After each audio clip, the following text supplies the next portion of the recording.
My name's Jason Wingard, and this is Mima, who I met on the first day in the camp in Calais. In Another Life is a film that we made over a period of a year on 3 different filming sessions, I suppose, with 3 10-day periods. Life is not a fiction. Maybe we're recording like as a documentary, but we can see the real life of about refugee.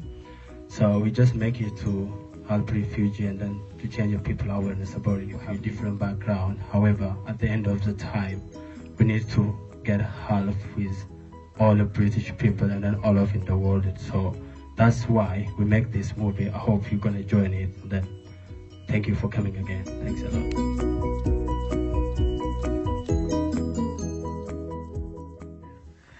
My name is Mudar Abbara. I'm from Syria, from Homs City. Yeah, I'm Yusuf Jibay, Palestinian Irish, playing Yusuf. I'm Hannah, the producer, one of 2 producers. I'm Jason Wingard, the writer-director. I don't know what that's on, but I'll just shout. Okay, I'm Bini Ambruk. I'm from Ethiopia originally, and in the movie, I'm a Mima.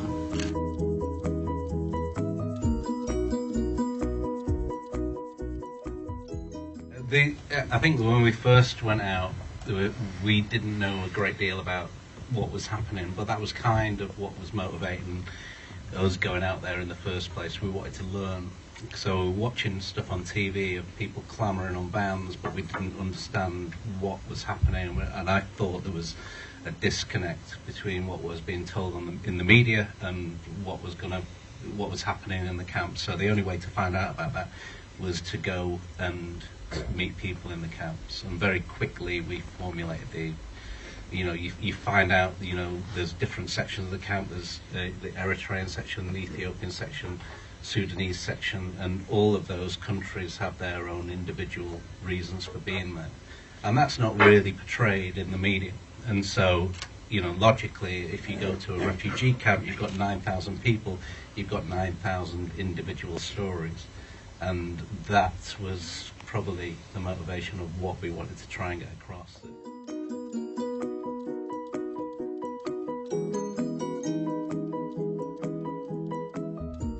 What are they like?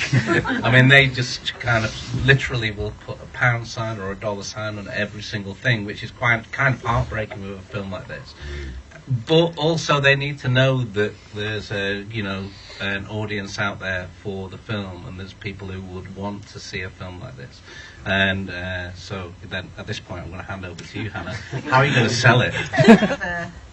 Fingers in pies and trying to get it away. But you're right, when we've met people in so we won like the London Screeners competition, which is for breakthrough kind of producers to meet with sales companies and distribution companies. But literally when we were talking to them, it was like, what stars are in it? We don't have any. Who's in the list? It's just, yeah, we were like, you didn't understand. George Clooney. But we went to Raindance. We partnered with the Red Cross, and they've got quite a wide reach. So we were trying to sort of sit alongside them as a partner to try and get it out there. I think that any kind of connection with momentum or anything that people can do to kind of connect us with that would really help sell the film. And so, it's stuff like that would help push it, I think. Yeah. Because it's making the people that make those decisions realise, and things move very slowly. The black and white issue, when you went on the camp, there was the white people were handing out the aid, and the people represented on the camp were all from Africa and the Middle East. And the third reason was somebody said to me that it reminded them of a concentration camp, and that was they were the 3 reasons. Can I add on it also?